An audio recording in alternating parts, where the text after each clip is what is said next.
Hello everyone, कैसे हो आप लोग। आप सभी का आज के वीडियो में बहुत बहुत स्वागत है।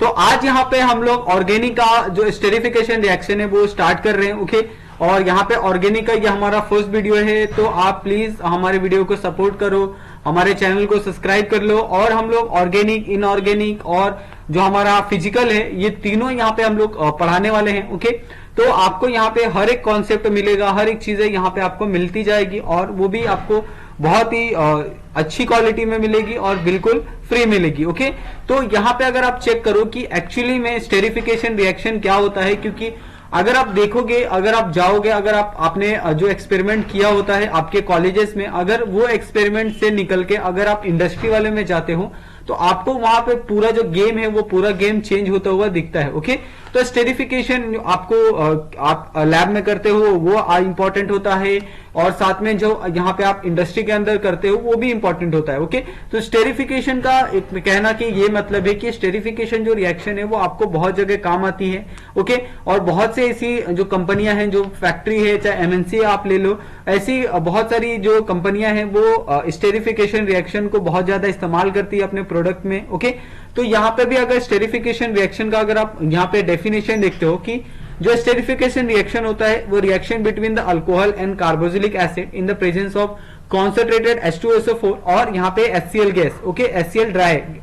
तो यहाँ पे सबसे पहले तो आपको ये पता होना चाहिए कि अगर यहाँ पे हम लोग H2SO4 ले या फिर आपका HCl ले, इन दोनों का मतलब क्या होता है, ये दोनों कैसे काम करते हैं किसी भी रिएक्शन में। ओके, आपको पता है कि H2SO4 ये एक एसिड है और HCl भी आपका क्या है, ये दोनों एसिड है। तो इन दोनों एसिड का जो काम होता है वो क्या काम होता है कि ये दोनों एसिड किसी भी रिएक्शन में, किसी भी इसमें क्या करते हैं, ये एज अ जो ये होते हैं ऑक्सीडाइजिंग एजेंट होते हैं, एज अ ऑक्सीडाइजिंग एजेंट यहाँ पे काम करते हैं। और जो भी excess amount of water molecules होता है रिएक्शन के अंदर, वो क्या करते हैं, वहां से वो बाहर फेंक देते हैं, बाहर निकाल देते हैं वो जो भी excess amount of water molecule होता है किसी भी रिएक्शन के अंदर। ओके, तो अभी हम लोग बात करें कि जो स्टेरिफिकेशन प्रोसेस होता है, स्टेरिफिकेशन रिएक्शन होता है, वो आपको पता है कि इरिवर्सिबल रिएक्शन होता है, यानी दोनों तरफ से आपका रिवर्सिबल होता है। तो इसकी वजह से क्या होता है, वो एक स्लो प्रोसेस होता है। स्लो प्रोसेस होता है यानी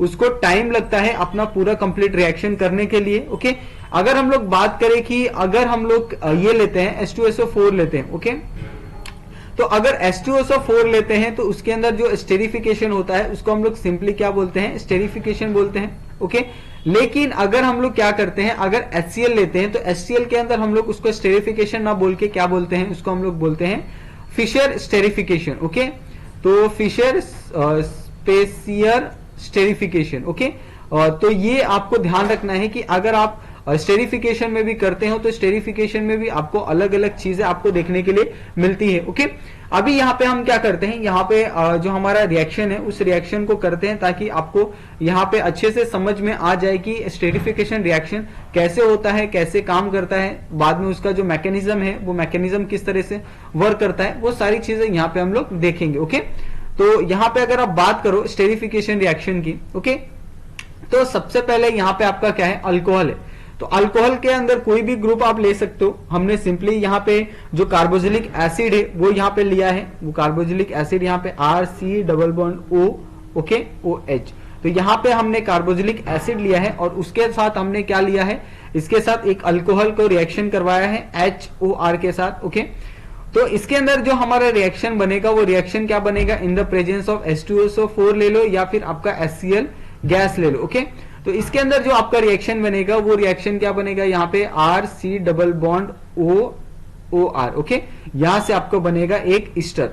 तो ये आपको ध्यान रखना है कि किस तरह से यहाँ पे ईस्टर बना है। ओके, उसी तरह से अगर हम लोग और भी अगर एसिड ले ले, चाहे आपका इथेनॉइक एसिड ले ले, या आपका इथेनॉइक एसिड है CH3C+O, यहाँ पे आपका OH प्लस उसके साथ हम लोग अल्कोहल लेते हैं इथेनॉल, तो OHCH2 आपका CH3 ये आपका इथेनॉल हो गया, इन द प्रेजेंस ऑफ आपका यहाँ पे हो गया H2SO4 हो गया और आपका यहाँ पे ड्राई HCl गैस हो गया। ओके, तो इसके अंदर लेते हैं तो इसके अंदर से सिंपली क्या होता है कि जो वाटर मॉलिक्यूल होता है यहाँ से आपका OH हो गया और यहाँ से आपका एक ये H हो गया। तो इस तरीके से यहाँ पे आपका एक वाटर मॉलिक्यूल क्या होता है यहाँ से निकल जाता है, जो आपको प्रोडक्ट मिलता है यहाँ पे इस तरीके का आपको प्रोडक्ट देखने के लिए मिलता है। ओके, तो ये आपको बहुत अच्छे से समझ में आ गया होगा कि एक्चुअली में स्टेरिफिकेशन रिएक्शन होता क्या है। ओके, तो यहां से बनेगा इथाइल इथेनॉल। ओके, तो ये आपको पूरा जो कॉन्सेप्ट है वो आपको पूरा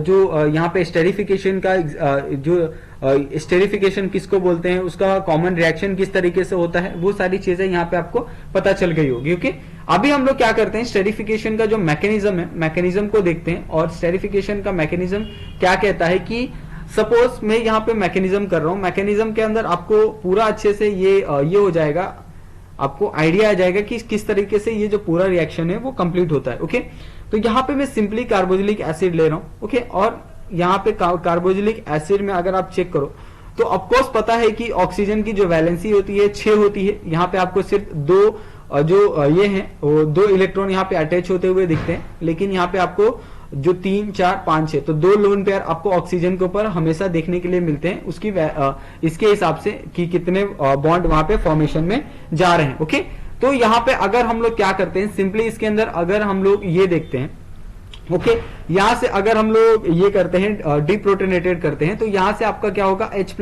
आपका बाहर निकल जाएगा। ओके, तो H+ अगर बाहर यहां से अगर H+ डिप्रोटोनेटेड करेंगे तो ये H+ क्या होगा, इस तरीके से ये हो जाएगा, ऐड हो जाएगा। ओके, यहाँ पे ऑक्सीजन के ऊपर, तो ये आपको यहाँ पे आपको ये फॉर्मेशन में दिखने के लिए मिलेगा। यहाँ से एक बॉन्ड फॉर्म हो जाएगा, तो यहाँ से आपका ये हाइड्रोजन आ जाएगा। ओके, और यहाँ पे आपको एक पॉजिटिव चार्ज देखने के लिए मिलेगा। ओके, उसके बाद यहाँ पे क्या होगा कि ये तो हो गया, उसके बाद ये यहाँ से ये अगर H2SO4 है या HCl गैस है, तो यहाँ से क्या होगा कि ये आपका जो ये बॉन्ड है, ये बॉन्ड यहाँ से ब्रेक होगा, और बॉन्ड ब्रेक हो गए क्या होगा, यहाँ पे आपको इस तरीके से ये पॉजिटिव चार्ज के ऊपर जाएगा, और पॉजिटिव चार्ज जो क्या होगा यहाँ से हट जाएगा। ओके, ये आपका कार्बन है, सॉरी, तो यहाँ से क्या हो जाएगा, आपका OH हो जाएगा, और यहाँ पे आपको एक लोन पेयर, और यहाँ से आपका ये जो बॉन्ड था वो क्या हो गया, यहाँ से हट गया। ओके, तो यहाँ तक आपको ये जो पूरा कॉन्सेप्ट है, आपको ये पूरा कॉन्सेप्ट अच्छे से समझ में आ गया होगा कि किस तरीके से यहाँ पे ये जो मैकेनिज्म है वो काम कर रहा है। ओके, उसके बाद हम क्या करेंगे, जो दूसरा हमारे पास अल्कोहल था, अल्कोहल ग्रुप क्या करेंगे, इसके अंदर ऐड करेंगे ROH वाला। तो ROH अगर हमने इसमें क्या किया है, ऐड किया है, तो ये किस तरह से फॉर्म करेगा रिएक्शन, RC। ओके, यहाँ पे आपका सिंगल बॉन्ड OH, आपका यहाँ पे एक लोन पेयर, और इसके साथ आपका क्या था, OH था। ओके, और इसके साथ कार्बन है, कार्बन के साथ जो आपका क्या अटैच होगा, यहाँ पे आपका O आ जाएगा, यहाँ पे आ जाएगा आपका R, यहाँ पे आ जाएगा आपका H। ओके, तो इस तरीके से आपको यहाँ पे टेट्राहाइड्रल इंटरमीडिएट देखने के लिए मिलेगा। ओके, तो टेट्राहाइड्रल इंटरमीडिएट में अभी हम क्या करेंगे, इसका वापस फर्दर ये करवाएंगे।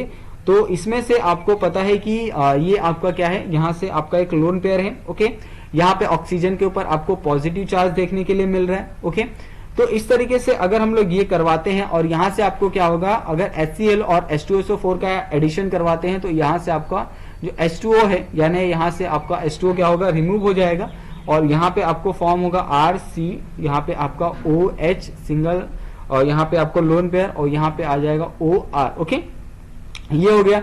उसके बाद यहाँ पे वापस ये फर्दर रिएक्शन करेगा, और यहाँ पे आपको RC डबल बॉन्ड O, यानी ये क्या हो जाएगा, यहाँ से आपको वापस एक बॉन्ड यहाँ शिफ्ट हो जाएगा, और ये क्या हो जाएगा, यहाँ से दूर चले जाएगा, और ये इस तरीके से आपको एक लोन पेयर देखने के लिए मिलेगा। ओके, उसके बाद वापस यहाँ पे रिएक्शन होगा, और रिएक्शन होके यहाँ पे वापस ये डिप्रोटोनेशन होगा, और डिप्रोटोनेशन होने के बाद यहाँ पे आपको जो प्रोडक्ट मिलेगा RC डबल बॉन्ड O, यहाँ पे आपका क्या हो जाएगा OR। ओके, तो यहाँ पे आपको एक ईस्टर ग्रुप यहाँ पे आपको फॉर्मेशन में देखने के लिए मिलता है। ओके, तो यहाँ तक आपको जो पूरा मैकेनिज्म है वो पूरा मैकेनिज्म यहाँ पे आपको अच्छे से समझ में आ गया होगा। ओके, उसके बाद अगर हम लोग आगे बढ़े, तो आगे अगर आप चेक करो तो यहाँ पे हम लोग देखेंगे रिलेटिव रिएक्टिविटी। ओके, तो यहाँ पे हम लोग देखेंगे relative reactivity of carboxylic acid and alcohol. Okay, तो यहाँ पे relative reactivity of carboxylic acid and alcohol में अगर हम लोग बात करें तो सिंपली हम लोग यहाँ पे जो टेट्रा इंटरमीडिएट जो हमने फॉर्म किया था, टेट्रा इंटरमीडिएट का हम लोग एग्जाम्पल लेते हैं और उसी को हम लोग कंटिन्यू करते हैं। यहाँ पे हमने जो टेट्रा इंटरमीडिएट यहाँ पे जो फॉर्म किया था वो यहाँ पे मैं क्या करता हूँ, यहाँ पे लिखता हूँ और इसी को यहाँ पे एक्सप्लेन करता हूँ। ओके, ताकि आपको पूरा अच्छे से यहाँ पे समझ में आ जाए। ओके, ये आपका यहाँ पे पॉजिटिव चार्ज था, यहाँ पे आपका एक हाइड्रोजन, यहाँ पे आपका एक अल्काइल ग्रुप। ओके, तो अगर यहाँ पे बात करें तो ये आपका क्या था, टेट्राहेड्रल इंटरमीडिएट। ओके, और यहां पे अगर बात करें कि अगर ये मोर बल्की ग्रुप अगर इसके साथ अटैच है, ओके, तो मोर बल्की ग्रुप अगर अटैच है, ओके, और मोर बल्की ग्रुप के साथ यहां पे अगर ये मोर स्टेरिक हिंड्रेंस दिखा रहा है, मोर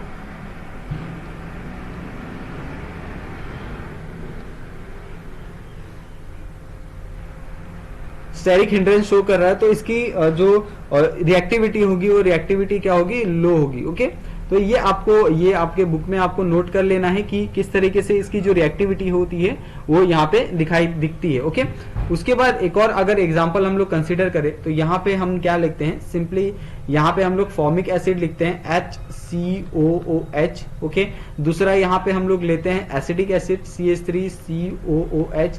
तीसरा यहाँ पे हम लोग लेते हैं प्रोपेनोइक एसिड जो आपका होगा CH3CH2COOH। ओके, उसके बाद हम लोग लेते हैं यहाँ पे आपका ब्यूटाराइक एसिड जो आपका आएगा CH3 का ट्वाइस, ओके, CH2COOH। और यहाँ पे हम लोग लेते हैं जो पेंटेनोइक एसिड है वो आपका आएगा ये CH3 का थ्राइस CH2COOH। ओके, तो अगर हम लोग बात करें कि इसके अंदर ये किस तरीके से इसकी जो ऑर्डर होता है वो ऑर्डर किस तरीके से होता है और रिएक्टिविटी के हिसाब से, तो ये इस तरीके से आपको ऑर्डर देखने के लिए मिलता है। ओके, आपका ऑर्डर इस तरीके से इंक्रीज होते जाता है। तो सबसे ज्यादा जो रिएक्टिव होगा वो कौन सा होगा, यहाँ पे आपका पेंटेनोइक एसिड होगा, यानी जिसके ऊपर जो लेस बल्की ग्रुप हो और जो स्टेरिक हिंड्रेंस से अगर लेस है तो वो क्या होगा, मोर रिएक्टिव होगा। ओके, तो ये आपको पूरा जो कॉन्सेप्ट है वो आपको अच्छे से समझ में आ गया होगा। ओके, उसी तरीके से ये एसिड का हो गया। अगर हम लोग अल्कोहल की बात करें तो अल्कोहल में भी इसी तरीके से आपको देखने के लिए मिलेगा। अल्कोहल में भी अगर आप बात करो यहाँ पे मिथाइल अल्कोहल की, ओके, मिथाइल अल्कोहल क्या होता है, यहाँ पे जो इथाइल अल्कोहल होता है वो ज्यादा बल्की ग्रुप होता है, इसके अंदर ज्यादा रिएक्टिव होता है एज कंपेयर टू। तो और ये क्या होता है, ये होता है CH3 ट्वाइस CH2 आइसोप्रोपाइल से।